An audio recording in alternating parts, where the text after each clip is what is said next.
ఇప్పుడొస్తున్న cinema కథల్లో ఒక హీరోకి కథ ఉండడమే కష్టమైపోయింది. మరి అలాంటప్పుడు ఇద్దరు హీరోలు పెట్టి సినిమా తీయాలి అంటే ఈ సినిమాలో గొప్ప కథే ఉండి తీరాలి. ఇప్పుడు కథలంటే ఒక లక్ష్యం కోసం హీరో పోరాడటం కాదు, తనలాంటి మరో మనిషితో పోరాడటం. అలా అయితేనే కథ ఆ సినిమా కానీ ఆ హీరోకి కానీ ఇమేజ్ పెరిగేది. ఇప్పుడు ఇలాంటి సినిమాలు కొంచెం ఎక్కువగానే వస్తున్నాయి. ఇలాంటి కథతోనే ఒక తమిళ సినిమాను తెలుగులోకి రీమేక్ చేయబోతున్నారట మన హీరోలు. ఇక్కడ అసలు విషయం ఏంటి అంటే ఆ ఇద్దరు హీరోలు ఒకే కుటుంబానికి చెందిన హీరోలు. రానా దగ్గుబాటి హీరో అయినప్పటి నుండి అందరి ఆలోచన ఒక్కటే, బాబాయ్ వెంకటేష్ అండ్ రానా కలిసి సినిమా ఎప్పుడు చేస్తారని. ఈ ప్రశ్నకు వాళ్ళిద్దరి సమాధానం ఒక్కటే, మంచి కథ దొరకాలి కదా అని.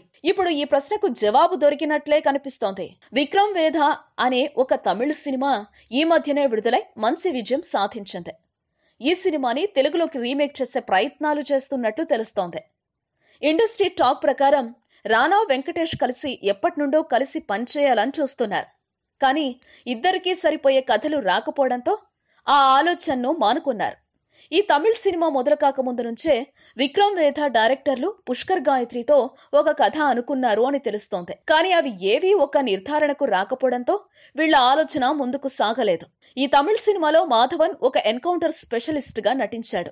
విజయ్ సేతుపతి ఏమో లోకల్ గ్యాంగ్స్టర్ గా కనిపించాడు. మరి ఒకసారి ఆలోచించండి, వెంకీ మళ్లీ కాకి చొక్కా వేసుకొని కనిపిస్తే, అది కూడా రానాతో తలపడితే ఎలా ఉంటుందో. ఇక్కడ మరో విషయం చెప్పాలి. ఈ తమిళ సినిమా నిర్మాత గతంలో ఇరుదు సుత్రు గురు సినిమాను నిర్మించారు. Please subscribe. Hi, it's me Purna. Please subscribe.